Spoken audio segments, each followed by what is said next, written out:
Bonjour, vous regardez Tesla Geek. Un concentré d'actualité autour du Model Y et du bonus écologique, et on terminera avec un retour d'expérience d'un abonné sur les capacités de sa Model 3 Long Range après 65 000 km.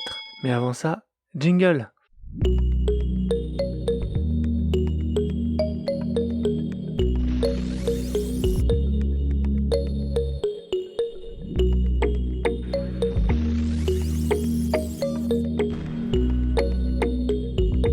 Lancée en mars dernier, la production de Model Y à la Gigafactory de Berlin vient d'atteindre 1000 exemplaires en une semaine. Un objectif qui aurait dû être réalisé fin avril, mais dans un contexte de crise mondiale de la chaîne d'approvisionnement, c'est un jalon que Tesla est fier d'avoir atteint. Il n'y a pas de petit succès quand il s'agit de motiver les troupes, d'autant plus que Tesla aurait du mal à recruter pour son usine allemande en raison de salaires jugés inférieurs à ceux du marché.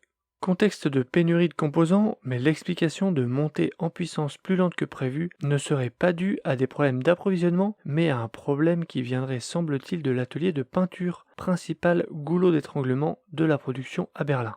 1000 voitures par semaine, ça fait 50 000 par an. C'est un tiers de ce que prévoyait Tesla pour la première année, et c'est un dixième de ce que Tesla prévoit pour Berlin en production à pleine cadence. Il y a encore du progrès à faire.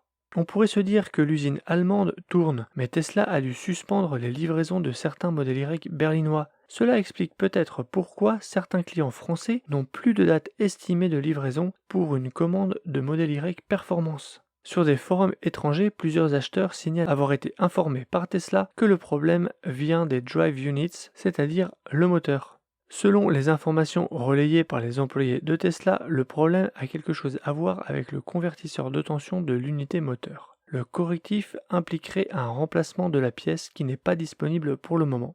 Des modèles Y Performance déjà livrés sont également concernés. Un lecteur en Norvège du site Drive Tesla Canada a un modèle Y de 3 semaines qui souffre du même problème et sa voiture ne peut être conduite. Tesla n'a pas publié de déclaration officielle ni de rappel sur la question. Les moteurs installés à la Giga Berlin ne sont pas encore produits là-bas, mais seraient importés depuis l'usine de Shanghai. On ne sait pas si ce souci concerne aussi les modèles Y Perf assemblés là-bas pour le marché asiatique, ou s'il s'agit d'un faible lot défectueux transmis à Berlin. Je pense d'ailleurs que ce problème est maintenant réglé puisque des livraisons ont bien eu lieu en France dernièrement, mais en tout cas, pendant un temps, ces livraisons ont bien été en pause. Ce contretemps peut être la raison pour laquelle des modèles Y LR ont été vus sur le parking de l'usine de Berlin. La Giga Berlin a donc commencé la fabrication de la version grande autonomie et les premières livraisons auraient eu lieu cette semaine. Les véhicules en cours de construction sont équipés à la fois de roues 19 pouces Gemini et de 20 pouces induction, et sont peints en noir ou en blanc, les deux seules couleurs que nous avons vues produites jusqu'à présent par l'atelier de peinture de la Giga Berlin. Cependant, ces quelques exemplaires ne seraient pas destinés à tous les clients, mais réservés à quelques clients de flotte d'entreprise. La production en série de la variante Long Range ne débutera que plus tard cette année. D'ici là, les Y LR continueront à venir de l'usine de Shanghai. Dommage car cela pourrait aider à soulager l'usine de Shanghai. D'ailleurs, la chaîne de production du modèle Y de Shanghai sera mise en pause pendant 4 jours en juillet pour des mises à niveau visant à augmenter sa capacité de production. La Giga Berlin n'est pas la seule usine qui nous surprenne avec des livraisons de modèles Y Long Range à partir de cette semaine. Ces dernières semaines, plusieurs titulaires de réservation pour des Y Long Range en Amérique du Nord ont reçu un VIN pour un modèle Y Long Range construit à la Giga Texas, identifié par la lettre A à la 11e position du VIN. Jusqu'à présent, la nouvelle usine ouverte depuis avril seulement ne produisait que le modèle Y All-Wheel Drive SR, c'est-à-dire un dual motor avec une relative petite batterie. Cette batterie est composée de cellules 4680, un pack structurel et le châssis avec la partie avant et arrière en une seule pièce. La production des cellules 4680 est un facteur qui limite la production de ces modèles Y standard range dual motor. Il ne faut donc pas s'attendre à ce que ces Y LR soient équipés des 4680. On s'attend à ce que ce soit des Y en 2170 identiques à ceux de Shanghai et Fremont. Les livraisons ont débuté. Les retours sont bons sur la qualité de fabrication. Ils sont équipés de la plage arrière, tout comme les Y chinois livrés en Europe ces dernières semaines. Je vous en avais parlé dans la section communauté de la chaîne. Que l'on l'aime ou non, cette plage arrière a le mérite d'être là.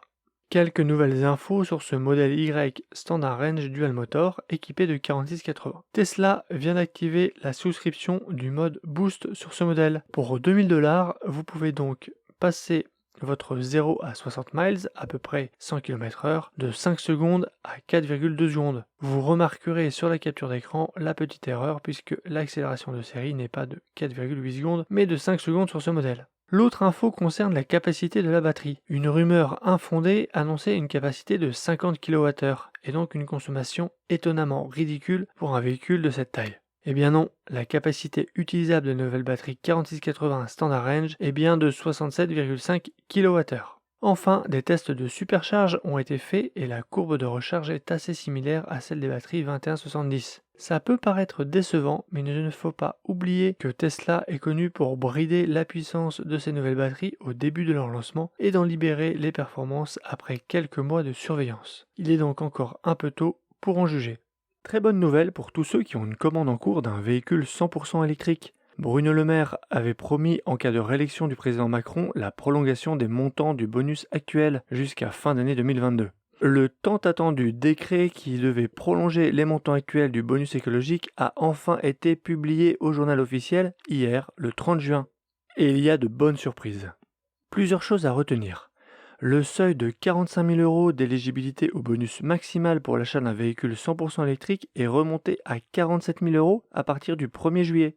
C'est une surprise et une excellente nouvelle vu la hausse des tarifs des véhicules électriques suite à la hausse des coûts du matière première. Le bonus étant accordé à la facturation du véhicule, le changement de palier s'applique donc aux commandes en cours. Oui, certains d'entre vous ont une commande à 46 990 € pour une Model 3 Propulsion passée avant la hausse du 16 mars. Bonne nouvelle, votre bonus passe de 2 000 € à 6 000 €. Lorsqu'il est plus avantageux, en l'occurrence, il ne le sera pas, sauf peut-être dans de rares cas, le bonus d'avant le 1er juillet reste applicable aux commandes passées avant le 1er juillet et facturées avant le 31 décembre 2022. Le délai pour se faire livrer passe donc de 3 mois à 6 mois. Vu les délais de livraison actuels, c'est la moindre des choses. Le rabot de 1 000 € des montants de bonus est repoussé au 1er janvier 2023. Le bonus max passera donc à cette date à 5 000 € et le bonus intermédiaire à 1 000 €. Le bonus pour les hybrides rechargeables disparaîtra aussi au 1er janvier 2023.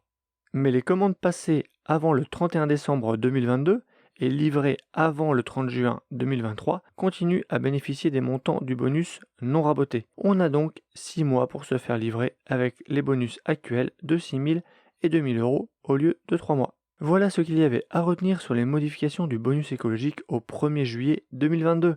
Il était important d'attendre la publication du décret, c'est chose faite. On termine avec un retour d'expérience d'un filleul Tesla, Christophe, qui a reçu sa Model 3 Long Range en juin 2020. Elle a donc fêté ses 1 an. C'est une américaine avec une batterie Panasonic 3L de 82 kWh.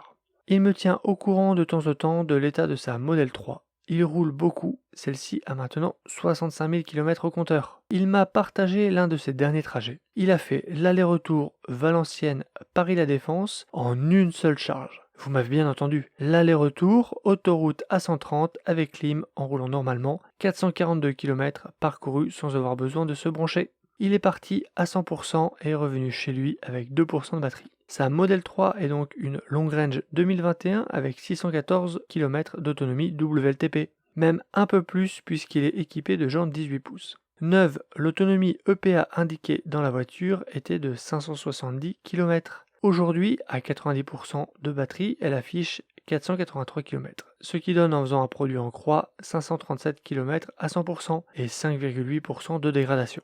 En novembre 2021, après 5 mois et 30 000 km, il m'avait envoyé cette capture d'écran avec 546 km EPA affichés dans la voiture à 100%, soit une dégradation de 4,2%. Ce n'est pas la méthode la plus fiable pour calculer la dégradation de la batterie de se baser sur l'estimation en kilomètres, mais ça donne quand même une indication. Sa dégradation semble être plus marquée sur les premiers 30 000 km, mais en même temps, elle a été mesurée en novembre en période froide. Ce que je retiens de ces éléments, c'est que même avec presque 6% de dégradation de batterie, sa voiture fait 440 km avec principalement de l'autoroute A130. C'est tout pour cette vidéo, n'hésitez pas à vous abonner pour ne pas rater mes prochaines réalisations et je vous dis à bientôt pour une prochaine vidéo. tu as aimé cette vidéo ou que tu veux soutenir la chaîne, mets un like. Tu peux t'abonner pour recevoir les notifications de mes prochaines vidéos et aider la chaîne à être mieux référencée. N'hésite pas à donner ton avis en commentaire. À bientôt!